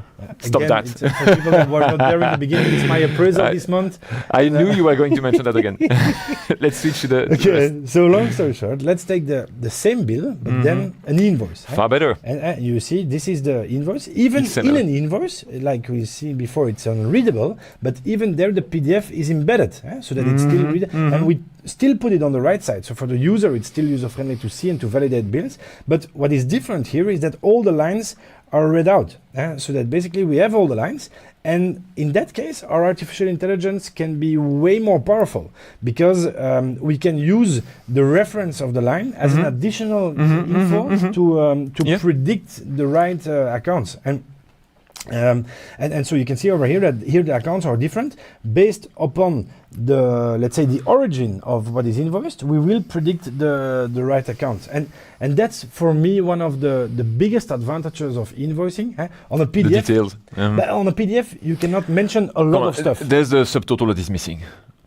I'm kidding. No, you could add also the section. I'm kidding because it would be super complicated to add this on top. It's not an additional value. No, it's true. I'm just messing around. Thank you for the proposition. You are going to say that to the product owner. Yeah, sure. We have another. I'm taking advantage. Sorry. No, you cannot finish. There is one thing I wanted to say. Sorry please. The advantage of the invoicing for me also is, and this is for me, it's completely game changer. Right? On a PDF, you cannot put a lot. Like you see over here, you cannot put more, otherwise it's not real. As you can see, an invoice is actually an electronic format. You can put plenty of stuff in there, which can be used later on. The artificial intelligence is like the hype of the moment. It's not only a hype; it's really working. It's really working, and it's kind of super cool what we can do with it. And the more info you have in an invoice, the more the artificial intelligence can be used. Do you have an example you think of information in an XML that we exploit already at the moment, or it's just It is possible. That We will do it. explode already? Yeah, because here at the moment, Everything that we explode already, you can see already. Okay. It's a reference. Because I have another question from Michael Walter that is deeply following the talk today. He is asking a lot of questions. Thanks a lot, Michael. That is saying, okay, for all the inbound Peppol invoices, how can I get a full rendition of all fields from the XML? So there are other fields that we can exploit that are inside the XML. What can I do with it? So you answered kind of already, saying what is inside, we already put it on the screen, but I guess that there are sometimes other fields in XML in a format that is always the same, always structured, that some people want to use. Okay, there is a difference between what I want and what R&D wants. Accepts. So what I like is that you have all this information and you might do something with it. I think in the first place, actually, for the moment, you cannot do anything with it. Not in Odoo standard. You can use it after, because by the way, we had some couple of questions before also of the OCR, because we use the OCR, basically everything is being transformed in text, but we only use what we need and the rest is flushed. Because from the moment that you confirm the bill, we remove it, otherwise the size of the database will also become way too big. So basically we drop everything that Google Vision, because we use Google Vision for the OCR, has captured and flush it away because we don't need it. But there are partners that used, let's say, the return of the OCR for other stuff as well. I think there was a partner in Netherlands that I worked with. They received from they are the customer with thousands of invoices coming in every month, and they needed to read out something. I don't know anymore what it was. I think it was an analytic value, but we don't do anything. Okay. While we have the analytic available, we don't use the analytics. Yeah, it's a specific case. You would have to develop a bit around it. But we show them the technology, and they can use all the return before it's flushed. I'm thinking about something because I received the same kind of demand yesterday in a pre-sales in Odoo. There was an invoice that was sent, and inside the invoice there were the license plates of cars, and they wanted to link it to the fleet management module of Odoo, and they said, is it possible for Odoo OCR to read the license plate? The answer is no, the OCR is not made for that, but what you can do is extra processing after it has been read. If it's, it was not a Peppol invoice in that case, but it was included in the XML. We opened the PDF in a text file and we could see that it was structured in the XML, so we could find the information, and we had anyway the list of plates in the fleet. So there was a possibility to answer that. It was one day of development. The developer told me, give you an information of the kind of extra cost that it would be for those kind of requirements. And here I believe that, Michael, it would be the same. You are going to receive structured XML data. You have to create an extra development to say, okay, after Odoo has been processing it, what is the post action that I want after the Odoo work to add an extra layer, change a few information on the invoices. There is one thing. Continue. In the meantime, I wanted to search for something. Okay, I have another question from Michael that I can answer. That is related to how for outbound invoices from Peppol, how can I add an attachment to embed into the Peppol invoice? Currently, only a PDF rendition of the invoice is included, but no other attachment added to the invoice record. Yes. The different ways of doing this. Usually, the answer for this is to go on the email template that we use, and the email template, you have different reports that you can add. Those are reports generated by Odoo. So if you say, no, but for one person, I want one report and drag and drop it, then it would be adding an attachment manually that you need to do. But if it's always the same kind of report, you can have multiple reports that you generate at the moment where you send the invoice. It is important to realize that sometimes the wizard that we use for sending the invoice is very specific, and that sometimes it's going to to have extra rules based on what has already been performed on the invoice. Technically, one example I can think of, the result that you get using that wizard, if you already sent once and resending it, is not exactly the same behavior, so you may have to develop a bit around it. But otherwise, if it's just, I would like to add another PDF on my regular email that I sent, it's in the email template that you're going to manage this. Yes. Can I jump? Yeah, sure. Because, that's why you are here. Yeah, of course, everything you said is right. Yeah. But I think the question was more about how can I embed it in the XML. Good. And that's a good point, because the spec of the BIS billing tree format permits it. Adding new XML. Okay. It's just that in the first place we hadn't foreseen it. We didn't talk about it. So currently it's not possible, but there is a spec ongoing that it's going to be published or merged very soon, but I believe it's going to be in master, so it means that it will not be before Odoo 19 if you're using the major versions, where you will be able to include it. Because imagine if you are forced to send over Peppol and you want to send, let's say, also the detail of the hours spent or whatever. Today you can only send the bill, and maybe you should send by mail to your contact person. It's possible to embed it directly in Peppol as well, so that basically in Odoo, if you receive it, you will not only have the image of the PDF, but also the detail behind. So two answers. If it's XML, there's a spec, and there will be a possibility to... It depends on the format. Yes, but Peppol spec permits it. Here it was about Peppol. If it's PDF, you got the answer on the mail template. There's another one that I will answer, that is how to be an agent in my country for Odoo. So you cannot be an agent of Odoo. That term doesn't exist.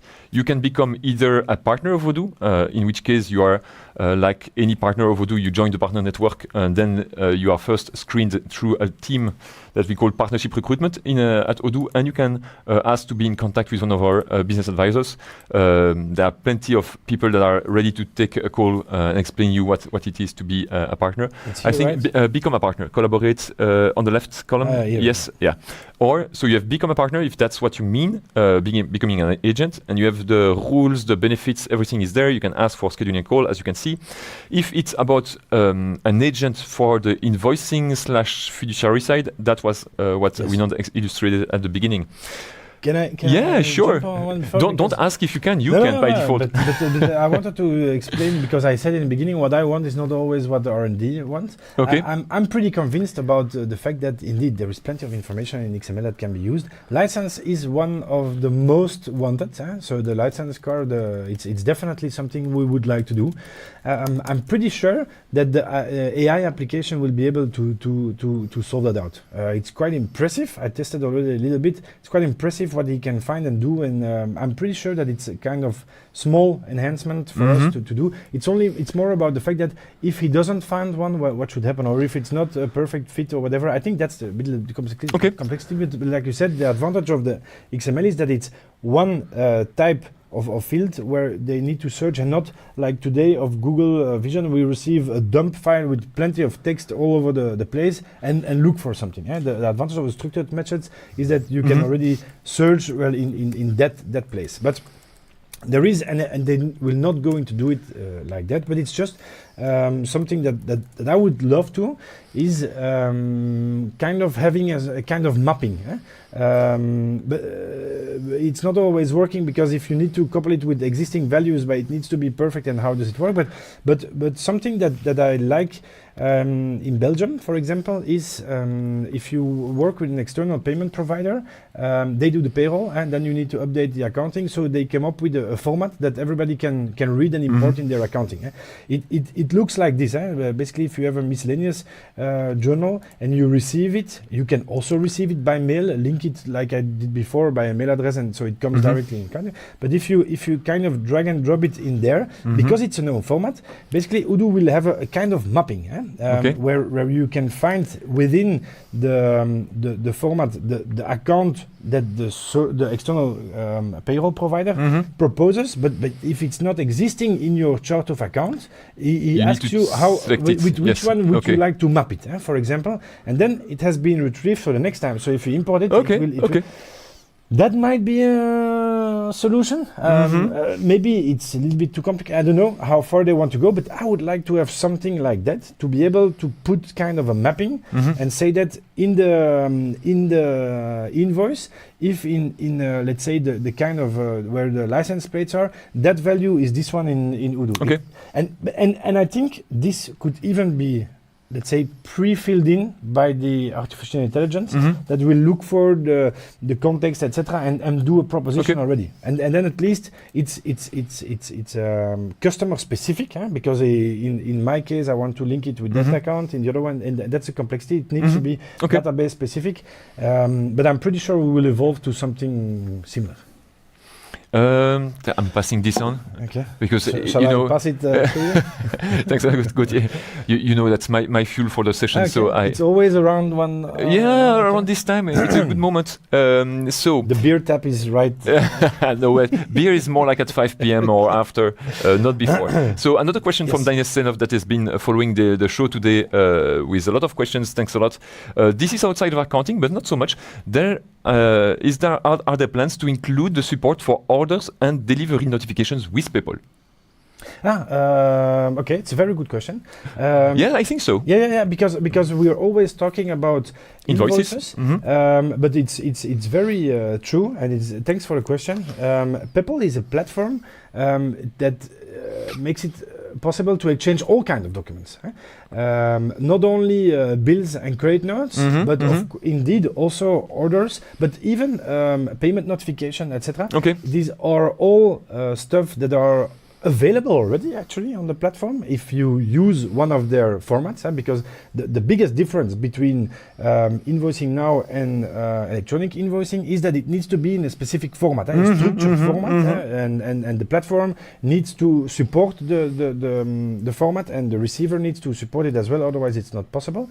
That said, coming back on the original question, it means that we need to use the correct formats to exchange orders, and I believe there is already a task to do so for the orders, but others will follow. The only thing is that I don't think it's a priority for the moment.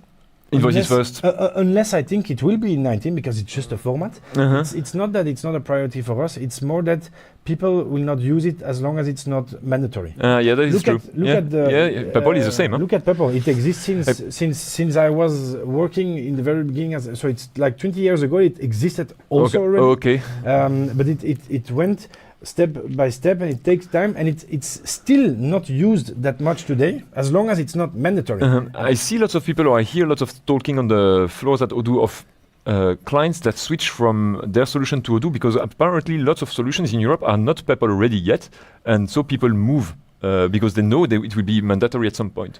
But it's a European obligation. So basically, I don't know outside of Europe, but for Europe at least, the deadline. No choice. The deadline is very easy. For 2030. Yes. 2030. 2030. There is an obligation for invoicing across countries. Okay. So you across cannot, countries. after 2030, send an invoice from Belgium to France or from Germany to France without doing it by invoicing, because they want to control the cross-border VAT. Okay. Because now every country has a lot of VAT gaps because of fraud, because they sent wrong. Blah blah blah. That's I'm not an accountant anymore, so I'm not sure that I'm saying is completely right. But that's the idea behind. So the final deadline is 2030. Everybody needs to use some. But of course you cannot change like that everybody. So most of the countries are starting locally with, in our case in Belgium, only B2B transactions. France will start, if I'm not wrong, only with the biggest one, and then smaller one, because they will force B2C as well, while we force only B2B. So it will enroll in different steps depending on the countries. But the final deadline is 2030, where it's mandatory e-reporting, where the government will control all outgoing and incoming. I see another question that you asked that you answered already from Yella, that is posting on YouTube a few questions on his side. First one was, will it be possible to receive and send e-orders via Peppol in Odoo? You answered that. But it's the same question as orders. Yeah, but so I'm not sure, because I haven't checked the task, but I am pretty sure it exists. Yeah, but I don't know how when it will be released. Okay, so then again on the same question, if it were supported, then company using Odoo would at least automatically place orders with each other, so different companies. But that's the problem today. There is some companies already force it since a long time to use ADI, but then it means that your solution needs to make a connection only with them, which is quite only with heavy them or with an EDI platform that then translates the it's document. quite heavy to maintain. While if we do it with Peppol, it means that it's one platform, which is cool. Everybody is forced to use Peppol. It means that just by making one connection. I think that the question behind, because he's asking a few other questions, Jelle, sorry. does Odoo have an EDI roadmap? So it was also linked to, okay, if it's not Peppol, do we have an EDI system that we connect with? We don't have. I'm pretty sure, knowing Fabien, it's not like the kind of thing that he wants everything to be inside Odoo, have our, if not our own format, discuss with, as you said, people, but creating a connection to an EDI system and another one we don't have. There are lots of applications that you have on apps.odoo.com that work that way because let's face it, we have lots of mid-size or bigger companies that need it, and the job was already done by your partners. So that's maybe one way that you want to, one place where you want to investigate. So that's it. Nothing in the roadmap as far as we know. Okay, moving back to LinkedIn. So while you're looking, can I say? Yeah, sure. Thanks, I was saying the fact that from the orders it will not be used on a large scale as long as it's not mandatory. I'm not going to dive in detail, but I think it's a really interesting information. We're a very small country in Belgium. For the regulation that becomes mandatory in 2026, it's about 1.2 million of entrepreneurs that need to switch to this regulation. First of all, it was very interesting that, and that's why I said that it's a huge opportunity. Last year, I think in December, the authorities came up with the statistics. From these 1.2 million, there was 40% that was using nothing. So it means paper. And on the other hand, the 60 other percent, they show the picture of the solution they use the most. And you can imagine Word and Excel were like this big. So it means that, and I'm not going to dive in detail about it, but it's to give the perception why it's not used if it's not mandatory. Like easily 60-70% of these 1.2 million didn't use any solution yet, so they need to switch to a solution like Odoo or something else, mandatory. Otherwise, they will not do it. And to end up, I think last month, so end of June, they come up with statistics about from these 1.2 million, how many were registered already in a Peppol access point. Do you have any guess? Antoine, it was 6 months before the deadline. How many of these 1.2 million were already subscribed? 20%? You're not so far. It was 250, 300,000 already subscribed. So what's mean? As long as it's not mandatory, even if it becomes mandatory, people are waiting till the very end to subscribe. And that's what I wanted to say about these e-orders as well. It will be the same. There is a difference between permitting it and mandatory, because it's always a two. You need to be two to. You have already you have already so many things that you need to comply with that at the same time. I understand it's not why. Forced, not mandatory. It doesn't. People will not do it by themselves. Okay. Another question on LinkedIn: can we connect Odoo with Meta for marketing? The answer is yes. We have a default thing with social Facebook integration that is more from posting from Odoo to Facebook. We have also an integration with WhatsApp for business, so it is a Meta integration. Now I see another Instagram. True, that is true as well. We have it. So there's another one. Somebody is also answering. I like it, guys, because I see a lot of activity of you helping each other. That's also great. Somebody mentioning extra applications if you need something else.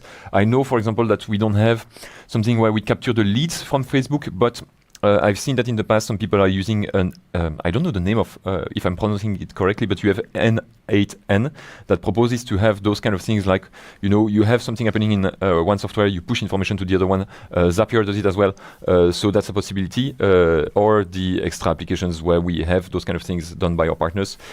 Another question not related to today's topic, any integration with license tracking yet? Not that I know of. Maybe Michael Radford that has this on LinkedIn. Can you be a bit more specific of the type of license you want to track? I feel like anyway it's not going to be different, but maybe I can dive into more specifics about your question. Another question from Daniel that is really here to the point with Peppol, because he's saying, are you planning to add support for multiple EAS for company slash customers, like multiple invoice addresses? I think it's. I think I saw something coming by. It's a quite advanced question already, because I'm not sure that what I will say is true, but indeed I saw it coming by. So to come back to the question, let's take the database where I subscribe. If I take the setting over here with the Peppol activation, when I activated, I decided to do it on the company registry, and I set the number. So basically, I'm subscribed only there. But the problem with that is that if my supplier is looking for me on the VAT number, he will not find me, and he will maybe say, "Oh, they're not yet on Peppol, so I cannot send them." But it's because he's looking on the VAT number and not on the company registry. So indeed, I think it's linked with that. I believe we do, and there is a task ongoing. So if it's done, it will be for Odoo 19, which means that basically you can subscribe not only for company registering, but for Belgium then also for VAT, and also maybe other stuff. I think the answer is yes, because I saw it coming by, but it's not available yet. But it might be for Odoo 19. Okay. Yes. Jumping back on YouTube with Yelle about the EDI, saying, okay, it's true there are EDI proposition of integration on the apps platform, but what it would be nice is that Odoo leads the way and shows, okay, this is the one that we are going to select. We don't have one that is in the standard module, but now I'm thinking about it. We have a few messages, something like 10, that we already support integrated in version 15, 16, 17, 18 with SPS Commerce. So have a look. It's a module that is not part of the standard module of Odoo. It is on our own repository, but we are keen on spreading it. We don't put it in standard because as soon as it is in standard, it means that everything related to bug fixing or specifics needs to be done by Odoo, and we are not there yet. But 90% of the job is done, and we have already some clients using it. A few, I don't know if it's a lot, but a few dozens of clients are using it. So you can ask, we can share that code with you, so they can see the different messages that we manage with SPS Commerce. So another question here on YouTube from Nima Films. We had a following case. We sent an invoice as PDF with XML. Customer had no Peppol entries. Now he asked for Peppol invoice. Can we send the same invoice again, but this time with the Peppol information? Like you send the send information with no Peppol, and then can you resend it? The thing is, today, I don't know if I have something here, but let's see. If I go into my invoices and we have a standard filter to see what is sent or not sent, which is actually new in 18. It's a small feature, but it's very important, I think, so that you can see what's already been sent. And we also have the possibility to add the Peppol status, so that you can group on it, perhaps, in order to see which ones have been sent by Peppol, but none. If we would have sent some invoices by Peppol over here, it would have been mentioned right next to it. The thing is, the sending to Peppol is not permitted only once. For the moment, at least, we don't force it only once. If you already sent the invoice, you can send it again. In that case, it will trigger a second invoice on your customer side. So basically, you send it twice. Like today, if you send an email, you can send it twice, or an invoice on paper, you can send it twice. There is no blocking currently of sending it twice. So if you have already sent it on PDF, you can just activate, let's say, the settings for making sure that you can send it by Peppol, send it again, and it will work. You don't need to create another invoice for it or to do something. You can just send it again. You can send multiple times. The question might be linked maybe to will the government then see that I sent twice the invoice or whatever. for the moment, I can only speak for Belgium, but it will be the same for the other countries. For the moment, the sending and receiving is just sending and receiving. The government is not doing anything with it. The ideal idea is, of course, that there is e-reporting, which means that the government, just like in some cases for point of sales, you already have it, that as from the moment that you validate the order, they have the information and they track it. The ideal is the final solution will be indeed that they will track all the invoices sent, and in that moment it becomes a little bit more complicated, because yes, if you send twice the invoice and they will capture it twice for making your VAT return, for example, because that's what's going to happen. They're going to create your VAT return basically themselves. Then it might become a little bit more complicated. But at that moment, and it's also already features that are coming in Odoo 19, the Peppol status will permit to have multiple stages where you can reject the invoice from the capturing side, so that basically it communicates and it returns also the different stages. Okay. I think, and then we can come back. I think in this one I have a few statuses to show you, because the statuses are changing. If I group over here on the Peppol stage, you can already see I have a few. So for example, these that are done means that they are really sent to the access point. You can see it's in French, sorry for that, but it's written here. If the document is sent, it's sent to the access point, and if it's received from the customer, it's done. So they're already, and if it's not working well, you will have error status here. Or if they are not sent yet, you will, and these stages will change based upon the last specs of Peppol, where you will be able to reject also, but also see if it has been paid or whatever. And so I believe that to answer completely the question, that's what's going to happen. If you already send it by Peppol and you need to change, they first will need to reject it before you can send it again. Yellow is asking, can you share the link with me? Which link? I don't know. So that was my question as well. Yellow, can you tell us on YouTube which link you're talking about? Maybe it's your database link. I'm not sure. That's the thing. So Yellow, tell us if that's correct. Another question from Yellow was, is it possible to see which fields in Odoo we use to read the invoice, so that we would know what Odoo does in terms of the XML? Do we have a list of fields where we say that one we manage this one as well, and so on and so forth? Or it's not? We don't manage the list, but basically, but it's actually not. It's this one that I used. Sending it, it's not more complicated than what you see over here. There is nothing else. So basically, we read the supplier, the bill reference, the bill date, the payment reference, if any, the bank account, and then sorry, I took the wrong one. And then we take the description and the taxes. That's it, I think. Okay, I was checking on my side if it would take me a bit more time to check if we have that information inside the code of Odoo, where we say, okay, we have a look at the different XML things, but it would take me a bit of time to find information where we import the invoices, where we are going to have a look at. Can we use the support again?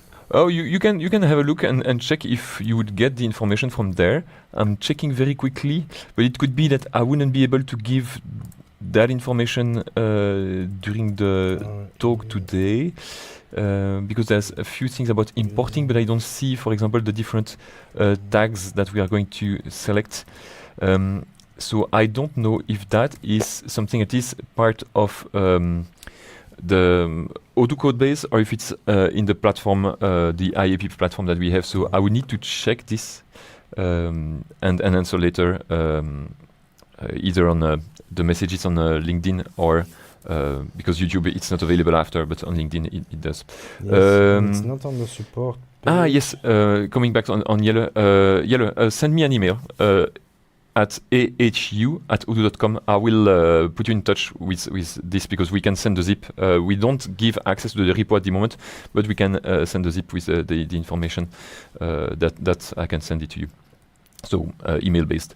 Having a look at another question, because on YouTube it is managed. We have a bit more than 10 minutes remaining. In the accounting module, how can we configure multiple sequences code for customer invoices based on different companies or branches? Sequence codes. It's on the journal. And I Yeah. think it's also something that changes in Odoo 19 because it's a little bit unclear. So let's see if we can go in the The master. last, yeah, okay. Then I will discover it together with you.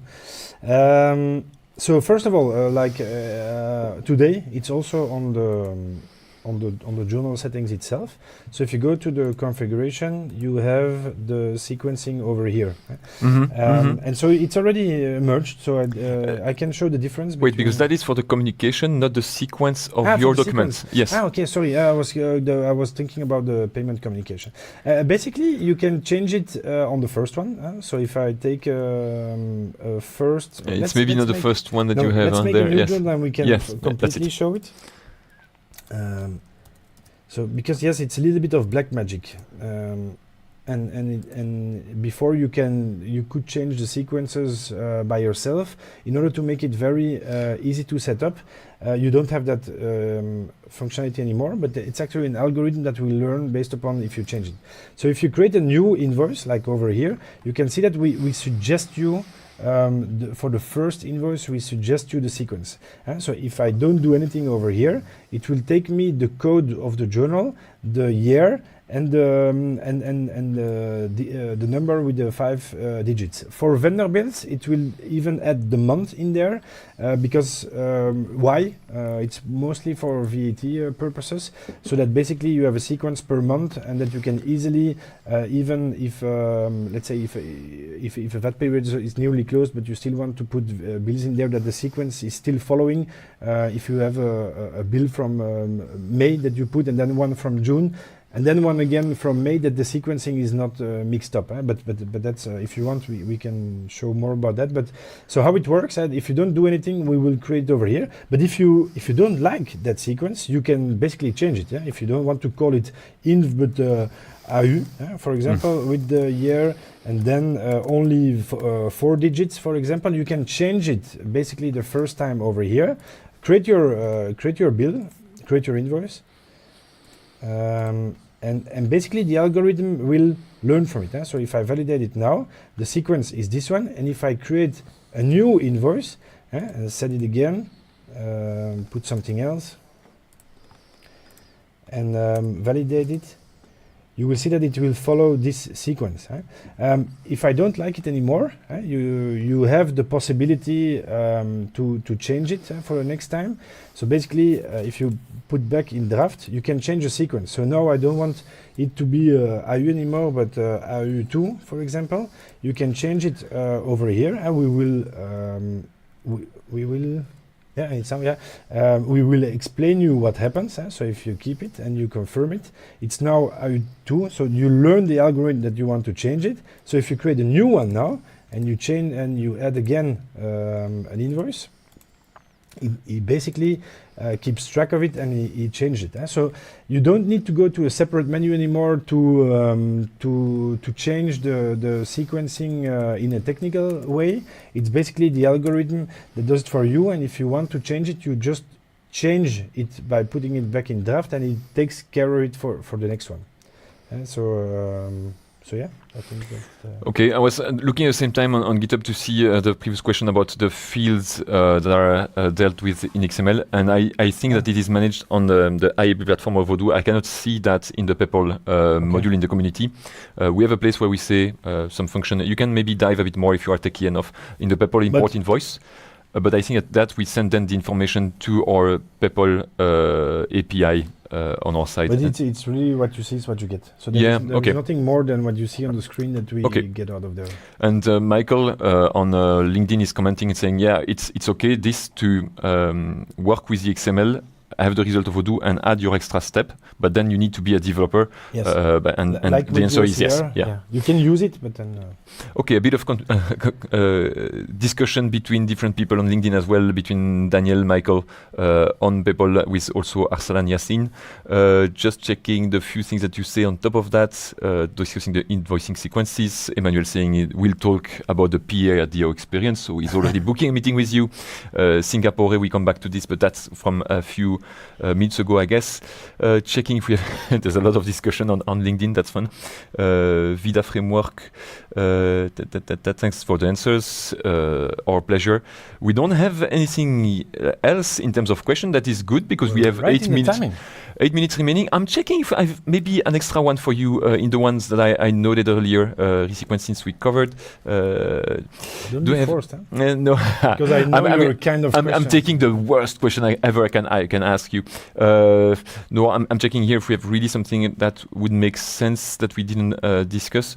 Maybe one generic one. You will be there at the Odoo experience. What do you think will be the next key feature, or the thing that you would like to introduce the most? You will be during the doing the keynote, right? I don't know. It will depend on Fabien. It's not yet decided.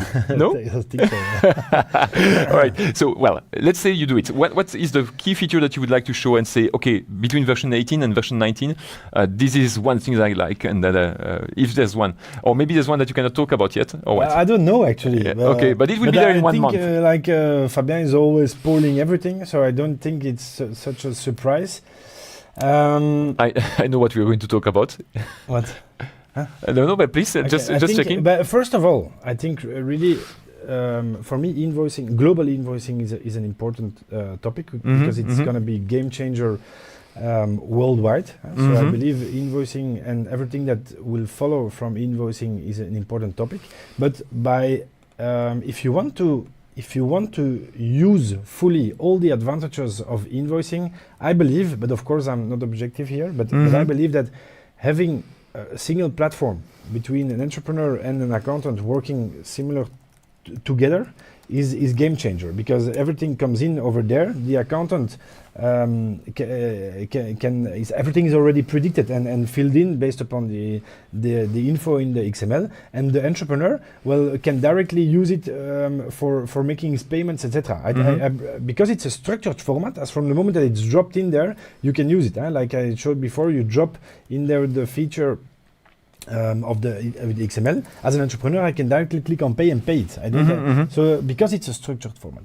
So I believe invoicing is an important one for me, and it's finally getting like everywhere a little bit mandatory. So I think we should focus on it. But I'm not going to talk about one feature separately. It's more about the mindset. Okay. That again, in my opinion, is important for this year. Is that invoicing is a start. After that, we need to make sure that, like I mentioned before, all of these small entrepreneurs, we need to make sure that they can easily use Odoo as a tool to manage it, while before they were working on Word, Excel, or on paper. Well, switching to an invoicing solution in the first place should not be more complicated than what they did before. If you make it too complicated for them, they will not switch and they will pick something else. So I believe a huge effort and a huge focus for us should be to make sure that by using Odoo, they will have it as smooth as what they did before in Word or Excel for the entrepreneur. Okay. And on the other hand, making sure that the accountant can work hand in hand with the entrepreneur while both have their priorities and things that they can do and not do, making sure that both can work similar together.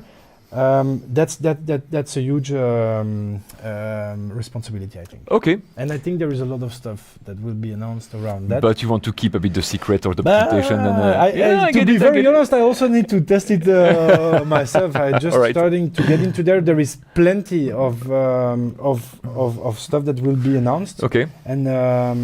And so yeah, stay tuned for Odoo Experience. It's in 1 month now. It's in 1 month. A bit more. But you know that we can do a lot of stuff in 1 month. Oh yeah, I know. I know it. The freeze is when? It is beginning of September, something like this. I hope so. For your presentation, I know you hope so. Otherwise, the little thing, you know that we try to push as many features as we can for the next version. And people like we know that are going to present or to make a demo, it's really hard to prepare when you have your software is changing all the time because you want to have your flow that is perfect. You don't want to have any surprises. So that is a challenge. So it's better than before. Huh? Yeah, but good luck anyway. Yeah, thank you very much. Will you present something? I don't know yet. I will see. At the moment, no. You also are a little I should. Maybe I could. Yeah, it's true. All right, guys. That I think is the end of the show today. Thanks a lot for your lots of questions, especially. No, I was going to say on LinkedIn, but also on YouTube. Lots of good questions related to the accounting. At the beginning with Winan, we were not sure you would have enough questions for 2 hours, but in the end, everything about accounting and Peppol and invoicing, we could do it. And thanks a lot for all the answers. Glad to be able to be here and exchange. Yeah, perfect. Come back whenever you want. Thanks. Or then depends on you. Let's say in 6 or 9 months we can have another one because I know Whenever it will you be want. in 2026. We'll have also discussion around like e-invoicing, Peppol, Definitely. even more. It's only getting bigger and bigger. So. Yes. All right. Bye, Guys, everyone. enjoy. See you.